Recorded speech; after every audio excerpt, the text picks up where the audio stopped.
नमस्कार, ज्योतिष परामर्श के अंदर जागेश्वर धाम के यूट्यूब चैनल पर आपका स्वागत है। मैं हूं ज्योतिषी भुवन चंद्र पांडे। प्रिय दर्शकों, हाजिर हूं लेकर वृश्चिक लग्न की कुंडली में लग्न से लेकर द्वादश भाव तक चंद्रमा के शुभाशुभ फल। पहले तो हम आपको ये बताते हैं कि जिस वीडियो में हम ये चंद्रमा का विश्लेषण कर रहे हैं, इस वीडियो में हम मात्र चंद्रमा ग्रह और मात्र वृश्चिक लग्न की बात कर रहे हैं। यहाँ पर हमने 11 लग्न और 8 ग्रह छोड़ दिए हैं। और दूसरी बात यह है कि आपकी जन्म कुंडली में चंद्रमा के शुभाशुभ फल न्यूनाधिक हमारी वीडियो में बताए जाने पर उसी प्रकार हो जाएंगे जिस प्रकार की कुंडली में बल न्यूनाधिक चंद्रमा का होगा। तीसरी बात यह है कि हम पुरुष जातकों के लिए जो यहाँ बताते हैं उसके विपरीत तारतम्यता से स्त्री जातक कुंडली का अनुमान करना होगा। और चौथी बात यह है कि आप अपने जन्म कुंडली का विश्लेषण विज्ञ ज्योतिष से करा सकते हैं, क्योंकि आपकी जन्म कुंडली में चंद्रमा पर अन्य ग्रहों की युति और अन्य ग्रहों की दृष्टि का शुभाशुभ फल इसके हिसाब से नीचे ऊपर होता रहेगा। चलिए सबसे पहले बताते हैं लग्न में अगर चंद्रमा है वृश्चिक लग्न की कुंडली में तो वो क्या कहता है। अगर वृश्चिक लग्न की कुंडली में लग्न में चंद्रमा है तो अपने मित्र मंगल की वृश्चिक राशि पर स्थित नीच के चंद्रमा के प्रभाव से जातक के शरीर में दुर्बलता रहती है और यश प्राप्ति के मार्ग में कठिनाइयां आती है, जिसके कारण मन चिंतित बना रहता है। यहाँ से चंद्रमा 7वीं उच्च दृष्टि से सप्तम भाव को देखेगा, जहाँ पर कि दैत्य गुरु शुक्राचार्य की वृषभ राशि होगी। तो जातक को सुंदर मनोनुकूल स्त्री प्राप्त होती है और साथ ही व्यवसाय के क्षेत्र में सफलता मिलती है। इसके विपरीत स्त्री जातकों के लिए उनको मनोनुकूल पति मिलता है। यहाँ पर हम उन पतियों की बात नहीं कर रहे हैं जिनको साधारणतया लोग मजाक में ले जाते हैं। दूसरे भाव में अगर चंद्रमा है वृश्चिक लग्न की कुंडली में तो लाजमी है कि देवगुरु बृहस्पति की राशि में होगा। अपने मित्र गुरु की राशि में होने से चंद्रमा जो है धन संचय में बहुत अच्छी सफलता प्राप्त करता है। ऐसा आदमी खर्चा नहीं करता लेकिन पैसा बचाता बहुत है। पता नहीं उस पैसे का हिसाब किताब क्या होगा बाद में, वो तो अलग बात है, लेकिन वो बचाता ही बचाता है और खर्चा नहीं करता है। साथ ही पारिवारिक सुख भी वो उतना अच्छा मिलने के बाद उसका आनंद नहीं ले पाता। ऐसा जातक धर्म का यथाविधि पालन नहीं कर पाता। यहाँ से चंद्रमा अपनी 7वीं मित्र दृष्टि से बुध की मिथुन राशि में देखेगा, जो कि 8वें भाव में होगी। 8वें भाव में आयु और पुरातत्व का घर है, तो आयु की शक्ति प्राप्त करा देगा चंद्रमा यहाँ से, और पुरातत्व का लाभ भी होगा। शॉर्ट एंड शॉर्ट में ऐसा होता है, ऐसा जो व्यक्ति है वो धनी भाग्यवान और सुखी माना जाता है, लेकिन आपको अपनी जन्म कुंडली का विश्लेषण व्यक्तिगत तौर पर करा लेना चाहिए। तीसरे भाव में अगर चंद्रमा है तो लाजमी है कि वो शनि की मकर राशि पर होगा वृश्चिक लग्न की कुंडली में, और जहाँ पर अपने शत्रु शनि की मकर राशि पर से चंद्रमा के प्रभाव से जातक के पराक्रम में वृद्धि होगी और भाई बहन के सुख में कुछ कमी रहती है। ऐसे व्यक्ति की मानसिक शक्ति अत्यंत प्रबल होती है। और यहाँ से चंद्रमा 7वीं दृष्टि से अपनी ही कर्क राशि में 9वें भाव को देखता है, तो जातक के भाग्य की उन्नति होती है और ऐसा धर्म का पालन भी व्यक्ति करता है। ऐसा व्यक्ति अपने पुरुषार्थ द्वारा यश प्राप्त करता है और भाग्यशाली समझा जाता है। चौथे भवन में यानी कि चौथे भाव में अगर चंद्रमा है वृश्चिक लग्न की कुंडली में तो लाजमी है कि वह कुंभ राशि में होगा, और कुंभ राशि शनि की मूल त्रिकोण राशि है। ऐसे में माँ भूमि मकान का श्रेष्ठ सुख प्राप्त होगा, परंतु शत्रु राशि में रहने के कारण कुछ असंतोष भी बना रहेगा। ऐसा व्यक्ति धर्म का पालन करता है तथा मनोयोग के द्वारा भाग्य की उन्नति करता है। यहाँ से चंद्रमा 7वें मित्र से सूर्य की सिंह राशि में 10वें भाव को देखेगा, तो जातक को पिता राज्य और व्यवसाय के पक्ष में सुख सम्मान की प्राप्ति होगी।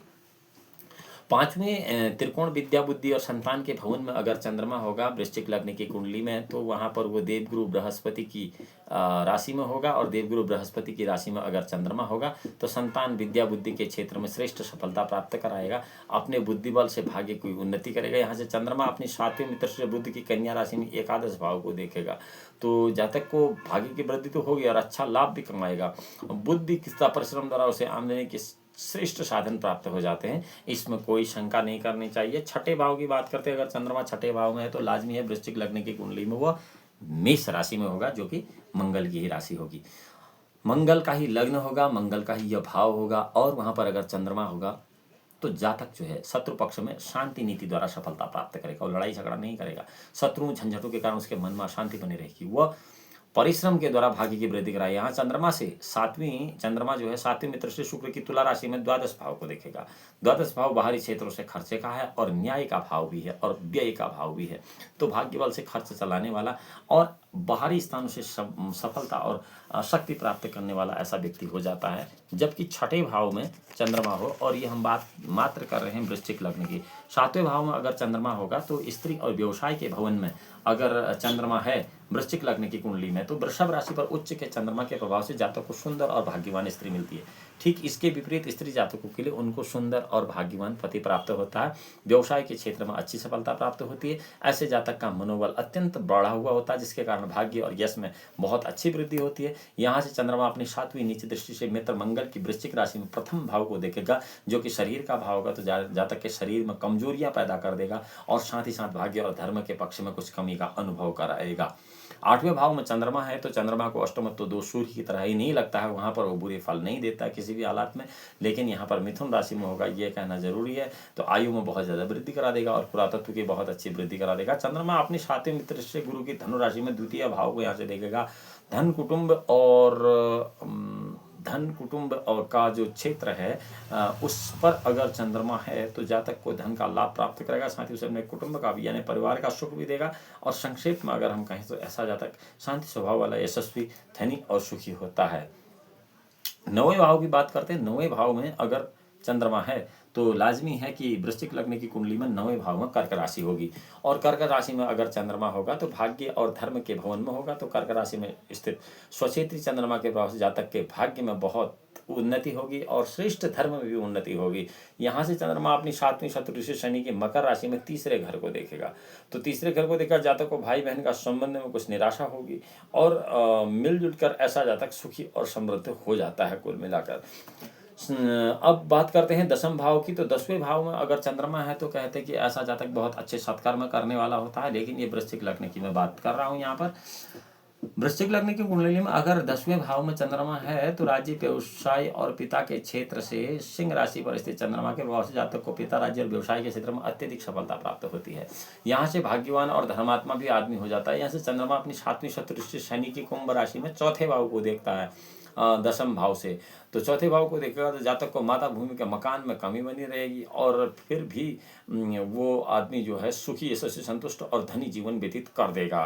एकादश भाव में अगर चंद्रमा की बात करें तो 11वें भाव में चंद्रमा जो होगा वो कन्या राशि में होगा। हम यहाँ पर मात्र वृश्चिक लग्न की कुंडली की बात कर रहे हैं। तो वृश्चिक लग्न की कुंडली में 11वें भाव में बुध की कन्या राशि पर स्थित चंद्रमा जो है वो जातक को श्रेष्ठ लाभ कराएगा, धर्म कर्म के क्षेत्र में सफलता देगा। भाग्यवान, धनी, सुखी, यशस्वी और धर्मपरायण आदमी यहाँ से हो जाता है। आदमी धर्म कर्म में बहुत ज़्यादा रुचि लेने लगता है। यहाँ से चंद्रमा अपनी 7वीं मित्र से गुरु की मीन राशि में 5वें भाव को देखेगा। 5वां भाव विद्या बुद्धि संतान का है। विद्या बुद्धि संतान के भाव में उसका मनोबल इतना बड़ा चढ़ा रहता है कि वाणी की शक्ति को वो बिल्कुल उसका दुरुपयोग नहीं होने देता और यश और लाभ की प्राप्ति उसे बहुत ज़्यादा होती रहती है। एकादश भाव में कुल मिलाकर वृश्चिक लग्न की कुंडली में चंद्रमा अच्छा फल देता है। यहाँ पर हम यह नहीं बता रहे कि चंद्रमा के लिए कौन सी राशि उच्च की है और कौन सी राशि नीच की है। यहाँ पर हम मात्र केवल यह कह रहे कि तिथिरेक गुणा प्रोक्तं नक्षत्र चतुर्गुणं 12 अष्टागुणं प्रोक्तं करणं षोडशान्वितं द्वातरं शतगुण योगस्तारा षष्ठी समन्वता प्रोक्त शतगुण चंद्र तस्मात् चंद्र बलाबलम। पहले भी हमने कहा कि अगर चंद्रमा मजबूत है सारी कुंडली मजबूत है, चंद्रमा कमजोर है तो सारी चंद्रमा कुंडली ही कमजोर है। ये आपको ध्यान में रखना चाहिए और उसके लिए चंद्रमा के उपाय करने भी चाहिए जो कि अलग से हमने बताए हैं। 12वें भाव की बात करें तो 12वें भाव में तुला राशि होगी चंद्रमा की, जबकि वृश्चिक लग्न की कुंडली का फलाफल हम बता रहे हैं आपको। तो ऐसे में जो जातक होता है वो खर्चा बहुत अधिक कर देता है और उसकी पूर्ति में किसी कठिनाई का अनुभव नहीं करता। साथ ही उसे बाहरी स्थान के संबंध से अत्यधिक शक्ति और सफलता प्राप्त होती है। अपने स्थान पर उसका भाग्य कमजोर बना रहता है। यहाँ से चंद्रमा अपनी 7वें मित्र से मंगल की मेष राशि को देखता है। मेष राशि जो है वो सूर्य के लिए उच्च राशि है। 6ठे भाव को देखेगा वहाँ से मेष राशि में। मेष राशि में 6ठे भाव को जातक जो होगा वो शत्रु पक्ष में शांति से काम लेने वाला होगा, बहुत गर्म दिमाग का नहीं होगा और कठिनाई जो होगी उन पर भाग्य के भरोसे अपना नियंत्रण कर लेगा। प्रिय दर्शकों, यह तो था लग्न से लेकर द्वादश भाव तक वृश्चिक लग्न की कुंडली में अन्य ग्रह क्या शुभाशुभ फल देते हैं। अगले वीडियो में हम आपको बताएंगे कि वृश्चिक लग्न की कुंडली में लग्न से लेकर द्वादश भाव तक मंगल क्या शुभाशुभ फल देते हैं। उस वीडियो में जब तक हम आपसे मिलते हैं उससे पहले हम आपको यह बताना चाहते हैं कि यदि आपको यह वीडियो रोचक लगी तो आप ज्योतिष परामर्श केंद्र जागेश्वर धाम के इस यूट्यूब चैनल को लाइक करिए, सब्सक्राइब करिए, बेल आइकन का बटन दबाइए और अपने रिश्तेदारों में अगर आप ये बात बताना चाहते हैं तो उसे शेयर करिए। और इसकी कोई बाध्यता भी नहीं है, ये आपकी इच्छा है तब की बात है। अगले वीडियो में जब तक हम मिलते हैं, भगवान भोलेनाथ आपका परम कल्याण करे। तब तक के लिए नमस्कार।